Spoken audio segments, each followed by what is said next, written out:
Welcome everyone. Thank you for attending the Virtual Fencing Trials webinar today. I'm Megan Willis. I'm a Senior Research Officer with SARDI based at the Lewellyn Research Centre in the southeast near Narracourt. And I'm leading the Virtual Fencing for Livestock Project based at Lewellyn. I would like to just start out by acknowledging the traditional owners of the lands on which we live and work. We pay our respects to elders past, present and future, and for they hold the memories, the traditions and hopes of our First Nations people, and we acknowledge the contributions of First Nations people to agriculture and management of Australia's vast landscapes. Before we get started, I'd just like to touch on a few housekeeping items. This webinar will be recorded and made available on the Perza and Limestone Coast Landscapes websites. There will be time for questions at the end via the Q&A function, and you'll also be able to turn on your microphones during this time to ask questions. I'd like to thank the Limestone Coast Landscapes team for running the behind the scenes of the teams for this webinar. And the wider Limestone Coast Landscapes team for organising this event. I'd also like to thank the South Australian Drought Hub for supporting this webinar as well. So during this webinar, we'll hear from a range of people involved in virtual fencing. So I'll give an update on the legislation and the current SARDI virtual fencing project. Dr. Lewellyn from CSIRO will speak about previous trials that have been completed by him and his colleagues, specifically related to using virtual fencing for landscape management. And Andrew Zipzin from Gallagher eShepherd will also be speaking and providing an update on the virtual fencing product that Gallagher eShepherd offer.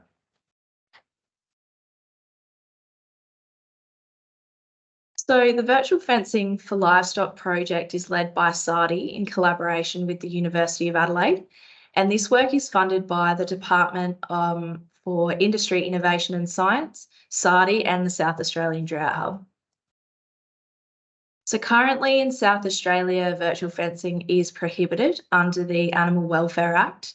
However, the regulatory body in South Australia are proposing changes to the regulations with the view of allowing virtual fencing for livestock species in South Australia.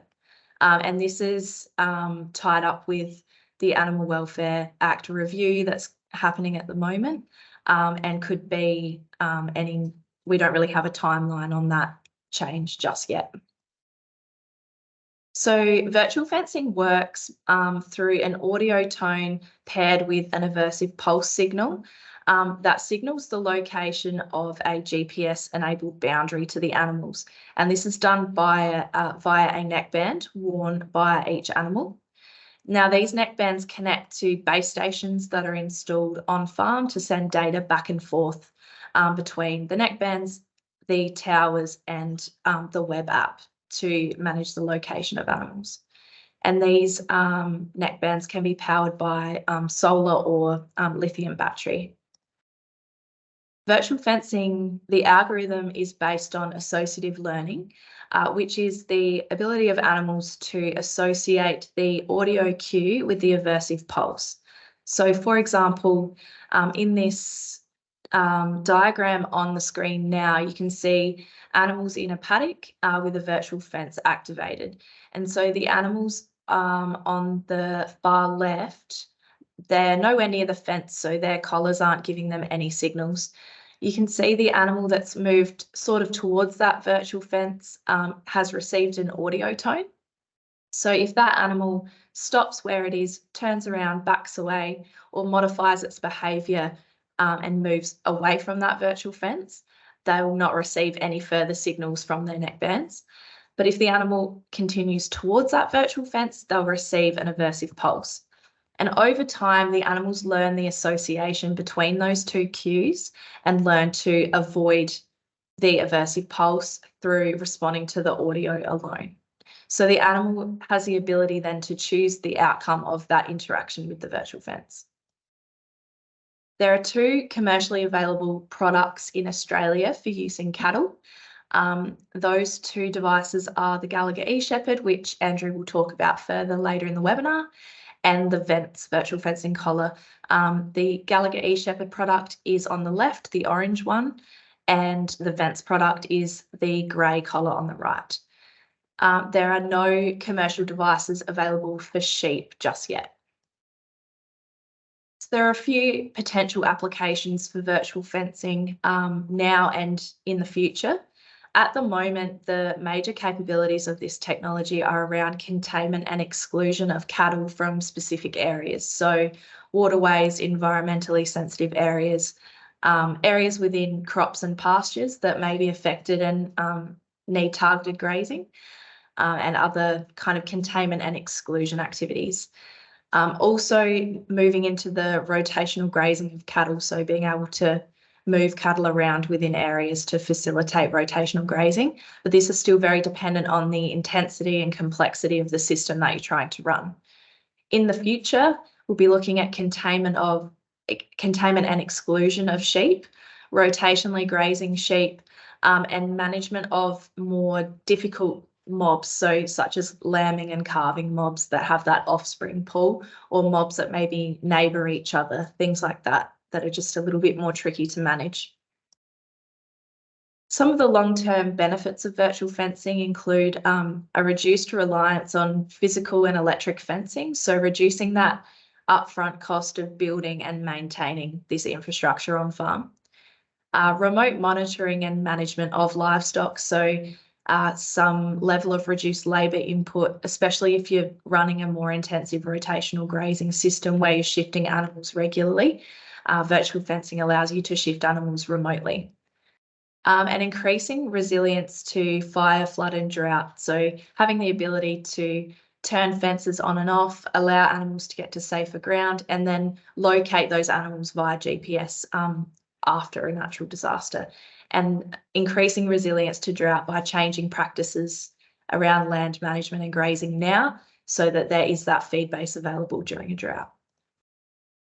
There are a few practical considerations when thinking about virtual fencing. The first one being assessing your connectivity needs against the intended use of the technology. So looking at the level of coverage you might need, the area that you're working with and the topography you're working with, as well as if you're looking for constant connection with that tower or periodic connection. So depending on the area that you're working with, you might look for different products to meet those needs. The GPS accuracy versus the intensity and complexity of the system that you're running. So the GPS wandering that can be experienced with any technology like this can limit how intensively you run animals in a virtual fencing system. Attraction into exclusion zones by other animals, whether that's offspring or other livestock located nearby. And the mob dynamic differences between sheep and cattle. So the social influence within sheep is much stronger to pull them either within or outside of that area that they're being kept in. So they're just a few practical considerations to think about when you're thinking about how you might implement a technology like this within your own business. So the SARDI virtual fencing project is looking at sheep and cattle trials throughout South Australia, so predominantly down here at Lewellyn, with some activities happening on the Eyre Peninsula and also Wintona Station in the far north of the state. And our trials are focusing on the efficacy of the technology, potential applications of the technology in a range of settings, and also animal wellbeing impacts that may be associated with the technology. So previous to this project, a lot of the research has been done by the CSIRO. So they've really pioneered virtual fencing research in Australia. Their team developed the algorithm that sits behind this current technology, and they've really well established containment in cattle, so within paddocks, and exclusion from different areas. They've also looked into moving virtual fences and contoured virtual fences as well. So Rick will talk a little bit about these trials next, but that's kind of the background on what's already been done. So moving on from that, we ran a Streaky Bay demonstration. So on a commercial property just near Streaky Bay on the Eyre Peninsula last year. We contained 21 heifers within a 72 hectare paddock for 8 weeks. This was using the older generation of the Gallagher eShepherd neckband. And we did observe fairly good containment of the animals during that period. We had some animals that were accessing the exclusion zone, which happens with any type of fencing. But we did have, given that it was an older generation of this technology, we did have some hiccups with pulse delivery, and we also had a storm come through that damaged our tower. So despite having a few hiccups, we did still see quite good containment, which was really positive. And we were able to pull the data out and see that pulses only made up 13% of the total cues administered, which is a really good result. We consider under 20% to be successful. Currently, we've got a station trial running up at Wintoner, and we've got 1,000 heifers in a 4,500 hectare paddock up there. And what we're looking at there is facilitating rest-based grazing in rangeland systems, like with a regenerative agriculture focus and also a focus on drought resilience. So trying to maintain a feed base for if a drought does occur. The virtual fencing is really useful for the guys up there because obviously over such large areas, it's really expensive to put any physical infrastructure up. So if we can do this with virtual fencing, that would be a real game changer for them. We're also looking at remotely managing the location of their cattle prior to mustering so that we can aim to get a cleaner and more efficient muster, which will be really interesting to see how that works. And this trial, we're using the Vents collar that we saw earlier. So this was the first virtual fence that we had activated in that paddock. We were just keeping them off of that northern boundary fence just to get them used to interacting with that fence and learning the association between those cues. They did have a quick training period in a smaller paddock prior to that. The second configuration that we currently have in place is this one on the screen here. So we've got those animals kind of contained to the lower left end of that paddock. So they've got their watering point in that rectangle. And what we're trying to do is rest the pasture around that square and then give them access to fresh pasture and rest a part of that rectangle when they've moved over. So that's kind of what we're running now. And this slide here is just showing a heat map of the GPS locations of these animals. So you can see here we've got really good containment within that area. And the blue is where they've spent a little bit less time, and the green is where they've spent the most time. And you can see that they're really sticking to those watering creek systems within that area. So that's really exciting to see that the cattle are responding really well to that virtual fence that we've got in place up there. In sheep, there's been less work done with virtual fencing. The majority of previous work has used remote controlled collars. And so now is where we're kind of just moving into testing that automated system with what we've got available to us in Australia. The CSIRO have recently done a trial using an automated system, which Rick will talk about later. And we have looked into it as well here at SARDI. So the previous research showed that containment using an automated system is possible, but it's still very, very, very early stages, and we're not at the stage yet where there's a device ready for commercialisation. The sheep pilot study that we ran here at Lewellyn allowed us to observe that sheep could be contained whether they had their wool clipped or whether they were in approximately 6 months worth of wool, which we didn't expect. So that was a really exciting finding. We can't be certain that the woolly sheep received consistent signals from their neckbands, given that the wool can obstruct the delivery of pulses. But we know that they received enough to learn the association between those two cues and remain contained most of the time. So that was a really good finding for us. We also found that sheep that enter the exclusion zone they can find their way back in unassisted. So previously it was thought that maybe it might be a bit tricky getting sheep to find their way back in, but our sheep seem to do it fairly well. So that was another good finding for us.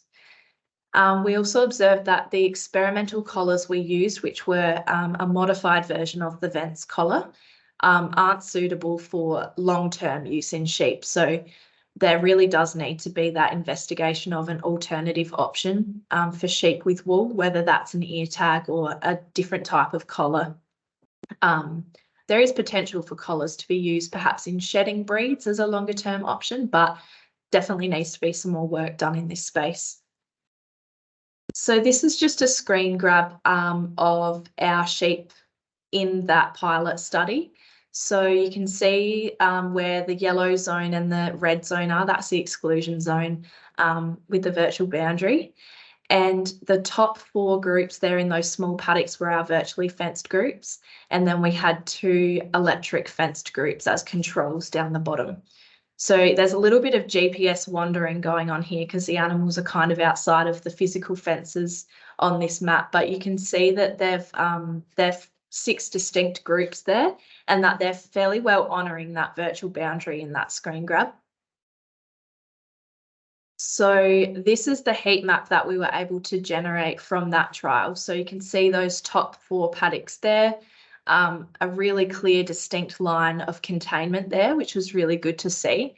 You can see in that far right top corner, we had a little bit of roaming around going on up there, and that was mostly done by 1 animal.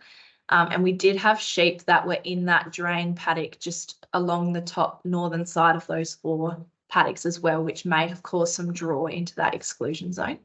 But yeah, if you compare that virtual fencing line with the electric fencing line down the bottom, they're fairly similar. So it was really good to see, to be able to pull that data out and see that really clearly.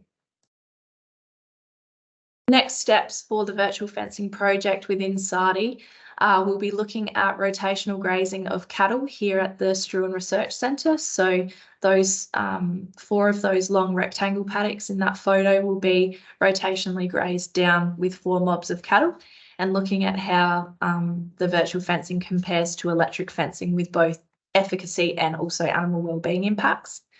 We'll also be undertaking a trial at the Minnipa Ag Centre on the Eyre Peninsula, looking at excluding sheep from an erodible area within one of their stubble paddocks over summer. So that little red area down the bottom of that green paddock is our aim at the moment, to keep sheep out of that area and see what the impacts are on land management. So that's it from me. Thanks everyone for that. There will be opportunity for questions at the end. So what I'll do now is I will stop sharing my screen and I'll invite Rick Lewellyn to speak on some of CSIRO's previous virtual fencing trials. Good afternoon, everyone. Hopefully you can see that okay there. Thanks for that. That was an excellent introduction, Megan. You've covered a lot of the issues, but the focus of what I'll do is looking at a range of trials that we've run, starting with one in a couple in New South Wales actually, and several in South Australia, that have mostly had NRM benefits in mind, particularly those that are dealing with some of the sandy soils that many of you will be familiar with. A lot of this work started, of course, with the Armidale team in CSIRO that Megan referred to, and Andrew Zipzin, who you'll hear from Adjacents, and now Gallagher has also played a key role in almost all of this work. So I'll start with this one. It was back in the earlier days, so it's a riparian zone management over in New South Wales. You can see a sort of a creek area there that could potentially be vulnerable to grazing. And the idea of this early application with just 11 cattle over 10 days, using a very earlier version of the eShepherd. You can see initially there on the left, animals doing what you might expect and sticking closely to that creek line. And it really was a simple exercise of virtual fencing initially, with just a straight line fence being applied to keep them away successfully for 10 days. And then you can see, which is an important feature, that they just return to the general area immediately afterwards. So that was early days and a promising start, just demonstrating a an NRM application. We stepped it up in size, and this was thanks to a range of funding sources, including the SA Murray-Darling Basin and the SA government for this one, and collaboration with the Barossa, the big group from the Barossa. It was up at Eden Valley, a great little example where in the background of the top there, you can see the old eShepherd devices. In the background, you can see some small saplings, probably coming back after bushfires not that long ago up there, that were going to be protected. And like Megan mentioned, up until then, I think it had largely been straight fences. So this was the first sort of application of a contoured fence. And you can see in the design down the bottom how it was taken gradually, making sure they had a simple learning experience, first of all, with a straight fence. And then you can see also in the blue maps at the top how the contour was introduced over the first few days of this trial. And the idea of that is that the learning happens first in a simpler model, and successfully followed the creek line, in this case, protecting those trees. This one worked well. It was 42 days. So we ran it for a long time until the feed ran out, really. They were actually on the verge of losing weight because it was they pretty well grazed it out, so there was a fair feed differential. One of the key learnings from this one, and what people were particularly interested in, is how close would you set the fence to an asset, and of course this will change with the algorithms of new versions, but you can see there that commonly animals were 10 metres, so you need to set the fence 10 metres. You need that rather long distance for the signal and process of turning around to happen, but you can see in some cases over 15 metres and things like that. So that was something these people were particularly interested in. Of course, there's always the non-conforming animals. In this case, it was due to the old poor delivery from some faulty old prototype devices, which we discovered later after we could take them off, and some other good practical issues. This is why we like to run trials on farms. The old style fence that runs over the top of the trough, half and half, caused a couple of snags and lost collars, which had us racing up to the Barossa at odd hours. But overall, a successful contoured fence. And most of these studies, you can see papers that describe them in a lot more detail. The next step in our work was up at Long Plains, and this was interested in looking at the potential for weed control, heavier grazing. We've restricted to cattle in this case because of the lack of sheep devices at the time. So heavier grazing, it was weeds and lupins growing back post hay, plenty of ryegrass in amongst it and other weeds. And by applying the intensive or strip grazing, that extra intensity, we actually measured 50% less weeds as a result, weed heads as a result. And in this case, we had a control group, which is what you can see on the top right there. So it was 20 cattle virtually fenced over 18 days, which is as long as it took to graze down hard. We had no back fence and only one water point. So you can see in the NDVI map there that the backtracking is something to consider if you haven't got moving water and back fencing. So you can see it was grazed out pretty heavily back where the trough was on the bottom right.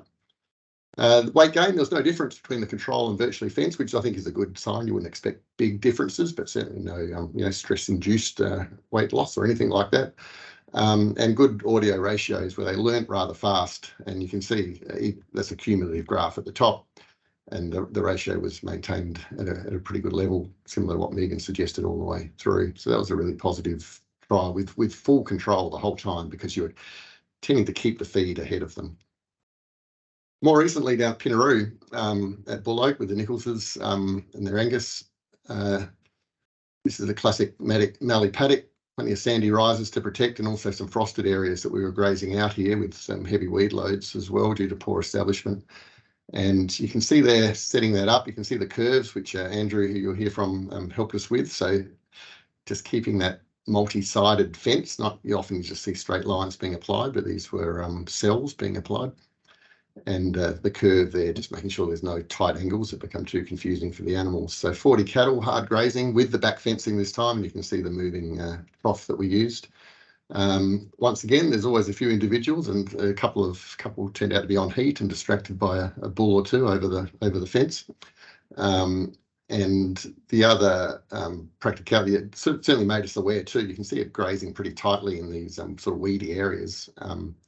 And at that level of intensity, you also have to be aware of sort of how much space animals might need for the learning. But once again, it's another successful trial. And when you get results like this, I think it just really shows what the potential is for virtual fencing, because you're grazing hard, but at the same time you're protecting what you probably can't see there is, but you can imagine sandy rises there at Pinaroo, not far out of the picture. In terms of the individual variants that I mentioned, this is just an example. So you've got some animals really not experiencing the fence much at all. They're learning from others. They might just experience it once or twice in the trial period at the beginning, which is not represented here. It's only very short. But you can see some that are learning to test the fence, and probably learning in some cases they can get away with a few things. So it is worth keeping in mind, and there probably is a fair bit still to be learned about how you might manage these animals that identify themselves early as those that will test the boundaries. Most recently, so last season, down on a separate paddock at Pinaroo, this is a dual purpose grazing, and you can probably tell from that paddock there, it's highly vulnerable to overgrazing. You certainly didn't want to sacrifice yield in a year like last year, so it was early grazing, trying to manage grazing pressure in the best way on this highly variable paddock. I've only shown one sort of fence shape there, just showing the tracking over a short time, but we tried all sorts of fence moves in a short period. It only took 10 days to graze it out. On the left is actually a control area, it's an ungrazed area in the middle, and on the right is the virtual fence underway in the map, in the image there. And you can see how we've sort of ended up drawing the fence around a sandy rise, but we also had 5 or 6 fence moves of all different angles before that, which is really sort of dynamic on the move application of virtual fencing, and keeping the feed ahead of them once again. It works really well. And I think the secret here, I think, is that targeted mob. You might not have all your animals with virtual fencing in a mixed farm like this, but that targeted mob with a purpose being applied to paddocks like this works really well. And when you're able to move the fence so reactively in active management, it's a really good example of will improve yield and performance, actually, as well as protecting those sandy regions in the paddock. So just finally, what about sheep? NRM advantages will really flow if we get the sheep devices happening. Up the top, like Megan said, we relied on Garmin, essentially dog devices, and Danila Marini was a big part of helping us with that. Proved that sheep would learn well, and which is good news. And the most recent image from the trial at Lameroo late last year, 10 sheep, 5 days. That's actually collar delivery. So it's a collar, but it's using the old eShepherd devices to deliver to the collar, not a long-term solution, as I'm sure you'll realise looking at that. But it did show, good learning and containment. In our case, there was a couple of frights, possibly a dog fright at night. And as a mob, a small mob in this case, 10 sheep, they did struggle to get back across. And yeah, so I suggest there might be some need for improvements to algorithms for sheep, and maybe GPS precision compared to these cattle design devices. But overall, very promising for sheep. But the big challenge is, how do you deliver? And we are certainly looking at the next step with ear tag options, now that miniaturisation has taken some big leap forwards just in the last couple of years. So that's something we really hope to pursue. And yeah, thanks to all the farmers, especially, who've hosted all of our trials with this work. So I'll leave it there.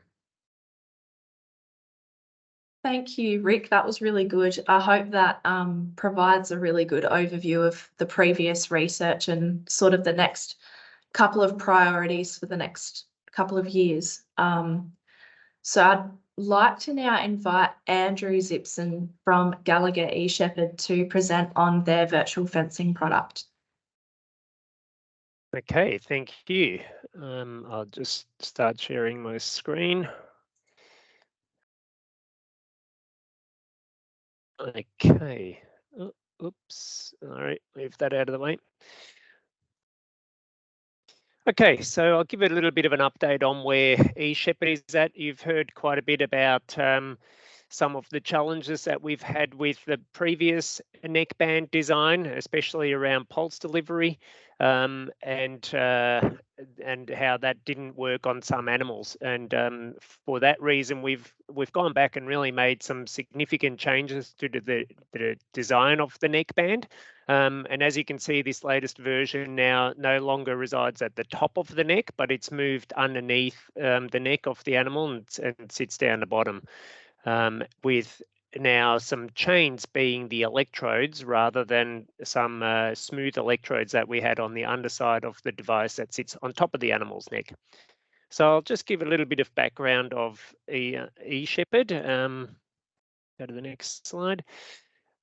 So we were founded as Adjacents back in 2014. Gallagher had been an investor in Adjacents right from the very early days and fully acquired the company in July 2021. We now have 3 sites where eShepherd is being worked on. So in Hamilton, at the head office of Gallagher, and in Melbourne, and in Queensland, we have our innovation centre in Queensland. That's where we do all our on-farm testing of new designs. Those development teams cover everything from design, engineering, animal science, and data analytics. Megan's already touched on this as well. We've got legislative barriers in Australia, New South Wales, Victoria, South Australia, and Northern Territory. It's all these regions that are in a slightly lighter colour. We can't operate in those at this stage because of the legislation that's in place, and that hopefully with a little bit more interest in this technology and availability, commercial availability of it, we'll start to be able to make some changes to those barriers. Just to give you another quick overview of how the virtual fencing technology works, we have an application, a web-based application that you can run on your laptop or on your mobile phone. That connects to the internet, to a cloud database, and data is then sent to a base station that is located on the property. That base station uses a special low power communication technology to send messages to the neck bands that are on animals. So those messages go from neck bands back all the way back to the application. And of course, it is a GPS-based technology, so there's a GPS on each neck band to determine its location. Again, we've heard quite a few anecdotes speaking about the accuracy or the lack of accuracy with some of these GPS-based technologies. That certainly was a problem for us with the previous generation of the neck band. In this neck band, we are using the very latest GPS modules that are available on the market, which have reduced power consumption, which is essential for a battery operated device. And we now have much better GPS accuracy. So it's a really great improvement. So I'll jump over into the neck band itself. So our neck band now, it is solar powered. It has a long life rechargeable battery in there, so it will last for a long time, even if there's no solar input. So it'll last out those rainy weeks where there's very little sunshine. We've got a very robust housing design, and that's now especially the case with a lot of experience that Gallagher brings to the table. Their design team have been building really robust Gallagher products for many years, and we've been able to bring those same design concepts into this neck band. So really good to have some great ideas in there on how to make this thing last for many years. I've already mentioned the GPS location tracking that's within the neck band, and the long-range communication module that's in there. We also have some movement sensors on board for additional health monitoring, which those features will be developed over the coming months and years. I think there's so much that we can learn from animals once we have this wearable device on them 24/7. And then, of course, there's the audio and pulse stimulus devices on board as well. The other part of the system is the base station. It's another solar-powered device, fully self-contained. The communication range is 15 kilometres. That's line of sight, so that's an important distinction there. If you are in very hilly country and there are potentially some valleys and hills between where the base station is located and where your animals are located, then that may block the signal and your range is reduced. This hasn't been that much of a problem in practice for larger properties that are in hilly terrain. We end up using a number of base stations, and they can work quite well together, so that to provide that additional coverage of the farm. The whole thing is a single person install, so when we send these out to farmers, it comes with a full instruction sheet, and they're pretty easy to set up, and they're also pretty easy to relocate as well if you want to move it around with your animals. And yeah, there's a bit of a note there about some other connectivity options coming soon. So we are very much looking towards satellite connectivity for regions within Australia that don't have 3G or 4G connectivity, the cellular network connectivity. So there's a lot of new technology coming onto the market that will help with that.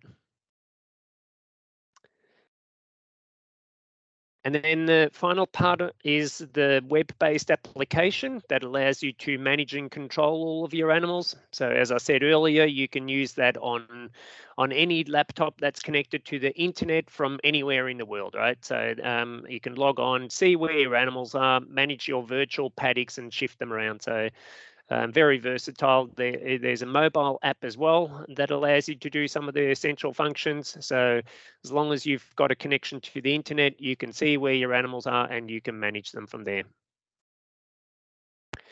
So some of the key things that we're really trying to achieve with this technology is to have a remote shepherd for your herd, and really for every individual animal, right? So once you have a wearable on animals, you start to get unprecedented insights into what they're doing, and how they're performing, and what their welfare is. So it's going to be a fantastic revolution to see this starting to scale up and being released onto lots and lots more farms around Australia and overseas. Of course, the big benefit with virtual fencing is that it's instantly adaptable. You're not constrained by any terrain or other physical impediments where you couldn't otherwise put a physical fence. So, if you're trying to fence off some terrain that's very challenging, that can be very costly. While with virtual fencing, of course, that's no longer a barrier. Precision farming for a better bottom line. With this, you can really start to manage your grazing. You can split up your larger paddocks into much smaller cells, and improve your pasture utilization. And with that comes a better profitability of your operation. And of course, another big benefit that we can see, and this applies not only in Australia, but New Zealand. New Zealand has some very strict waterway protection regulations coming in force very soon. Fencing off waterways is a huge challenge. They're very complex boundaries usually that are difficult to fence, but with virtual fencing, that's now possible. So this technology will have a really big role to play in protecting our environment as well. And finally, we've got a big commitment to animal welfare.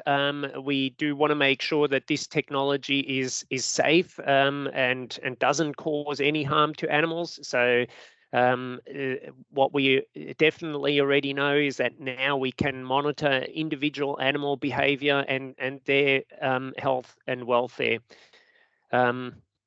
As Megan had alluded to earlier as well, the stimulus is very predictable and controllable for the animals. So Once they learn that association between the audio tones and the pulses, then really they can avoid the pulse very well.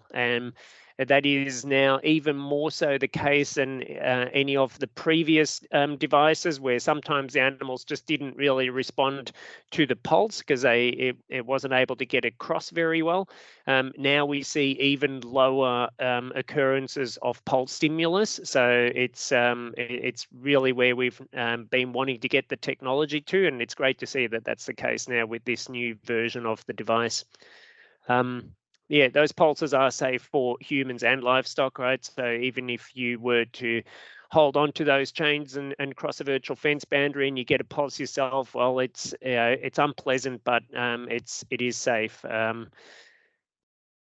Of course, virtual fencing, there's a reduced risk of injury from physical fences. As farmers, we've all seen animals tangled up in fences or caught up in electric fences, and that's very unpleasant for animals. You know, this reduces that risk. With the increased accuracy that we see now of our latest device, we can overlay virtual fences with physical fences, so animals are actually kept away from your physical fence boundaries as well, which further reduces that risk of them being, getting any harm from those fences. And then, of course, some of these other benefits of improved pasture management and better nutrition and low stress stock handling. These are just some of the other things that'll really bring benefits to the operation. And that's it from me. I'll hand it back to you, Megan.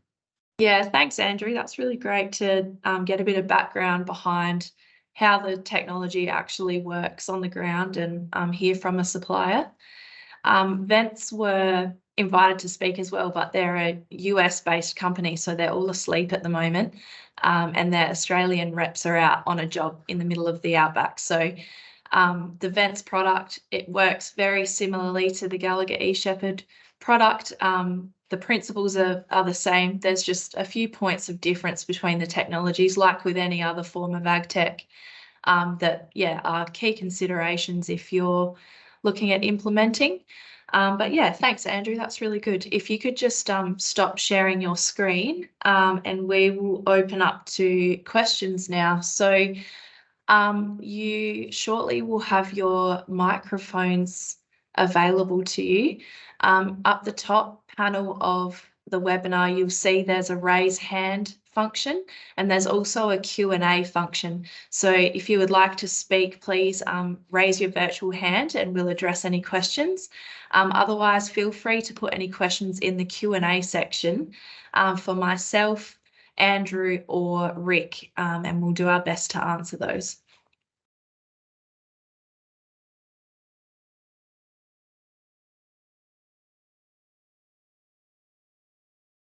I'll start with a question for Andrew. Do the neck bands need to be in constant communication with your towers, Andrew, or do your neck bands have a function where it preloads a boundary into that collar and it will remember without speaking back to the tower?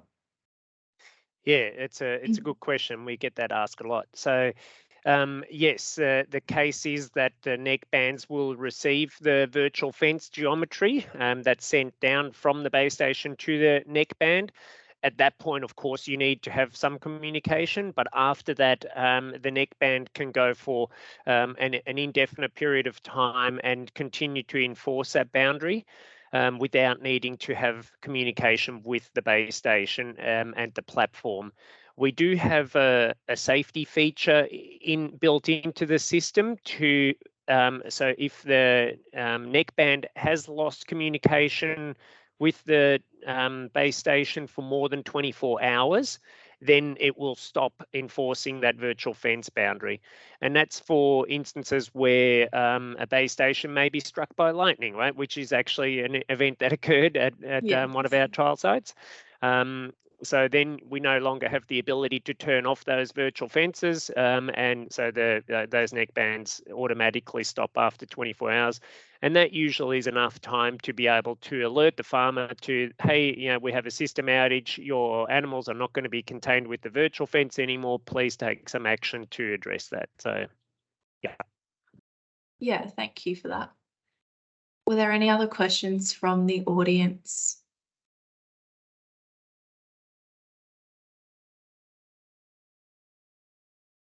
Megan, can you hear me? Yes, we've got you. Yep.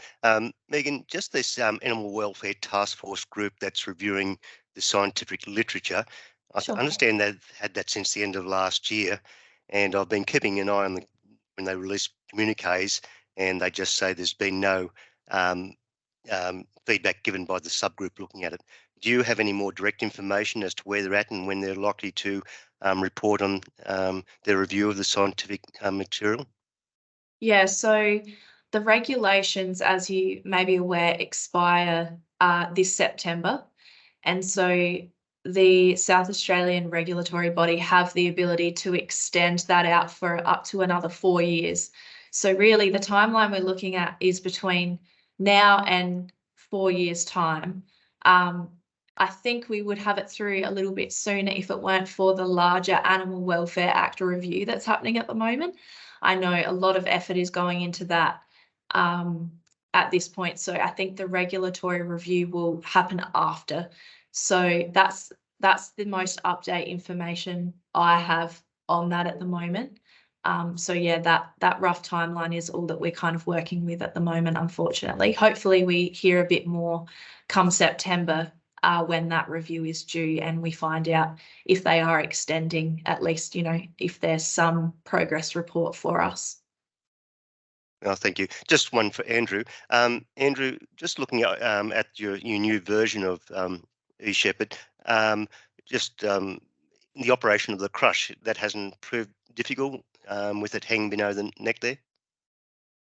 No, it hasn't. In fact, yeah, the previous device that was on the top of the neck was actually more difficult to work with and prone to damage in the crush compared to the one underneath. So, of course, we're all familiar with animals, you know, tossing their head around in the crush, and especially when they raise their head up quickly, anything on the top of the neck gets thrown against the bars and pretty forcefully. That really doesn't seem to be the case when you've got the device underneath the neck. It still gets banged around a little bit, but not in quite as harsh a way. So it hasn't been a real issue.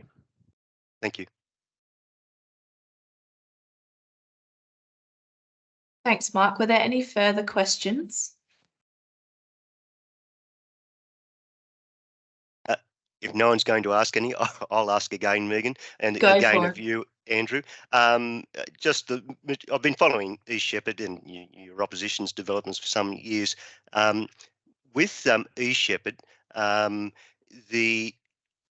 you likely to license that out or have some rental system, or it will be the sale of the unit, or is that yet something you've yet to decide on, or will there be the option of doing either? Yeah, look, I might as well just address that question here because it's already in the Q&A as well, the cost of the system. So we will be, there is a two parts to covering the costs. There's an upfront hardware cost, which covers the cost of the neck band and the base station, and there is an ongoing subscription fee. So the cost of each neck band is 350 Australian dollars. And then that ongoing subscription fee will be $24 per animal per year. And that subscription fee covers the connectivity of the base station to the internet and the database costs of keeping that system connected to the internet as well. And then the base station at the moment costs $6,000 per base station. But that's very likely to change in the imminent future. We are working on a a new design there as well that reduces some of that cost and makes it even more portable than the device that you've just seen. So that cost should come down a little bit over time. Thanks, Andrew. I'll just pop over to the Q&A. So we've got a question, how long will battery last in cloudy weather? That one's probably for you, Andrew, with the solar powered neckband. Yeah, so I did respond to that, but I'm not sure whether it comes up, but I'll answer it for everybody anyway. So we have enough battery capacity to run for 2 weeks if in very cloudy weather. So that's with very minimal solar input. In practice, we actually don't see that very often, but we have enough capacity to do so. Yeah.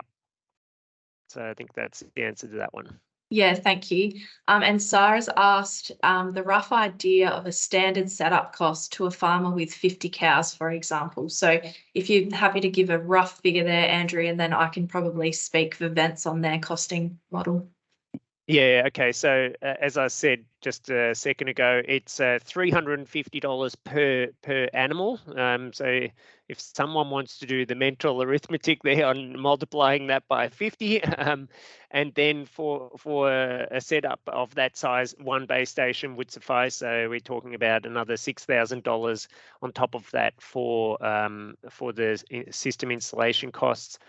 And then the $24 per animal per year as well for the subscription fee. Thank you. The Vents have a slightly different model where they, rather than purchasing their devices outright, you actually go into a 3-year lease agreement. And the last figures I have on that are $50 per collar per year for a 3-year period. Plus the base stations are between $10,000 and $15,000 installed. Their base stations are very elaborate, so they're a little bit more expensive. And there are no subscription fees that I am aware of for that Vents product. So yeah, I'm not going to attempt to do the maths on that. Sorry, Sarah, for 50 cows, but anyone who's a whiz will be able to work that one out. We've got another question. What is the longest period a device has been applied for, i.e. in an extensive pastoral area if they cannot be changed regularly? I can probably start that one off. I'm aware that Vents have had their devices out in station country in WA, and they've gone from muster to muster, so looking at probably around 6 months. It's all really dependent, obviously, on the growth rate of your cattle, on the type of season you've had. For example, at Winton this year, we fitted the collars in April, and what we thought would be matched to their growth rates, and then they've had a heap of rain and the country looks amazing, and so we now need to bring the cattle in to readjust collars because their growth rates have been probably a lot more than we expected out of this season. So it is quite dependent, but certainly the technology has been implemented in these extensive systems on a commercial basis. Andrew, do you have any comments from Gallagher's perspective? Yeah, and it's very similar actually. I think you've covered it a lot. We've had neck bands on as well in the Rockhampton area on mature cows for 15 months without adjusting them at all, and there've been no signs of any rubbing or ill effects there. But again, that's on the proviso that the animal hasn't changed its body shape that much. It hasn't put on that much weight. It hasn't lost that much weight. So in those circumstances, it works really well. But for young, fast-growing animals, certainly do need to adjust it. We are very conscious of this issue, and it is a difficult challenge to solve. But yeah, we've got some really good ideas on that, and that's likely to become a feature of the device down the track. Thanks, Andrew. Billa Kalina Station, Pastoral Co, you've still got your hand up. Did you have a further question, or is that a legacy hand? Legacy hand. Cool. Were there any other questions before we finish up?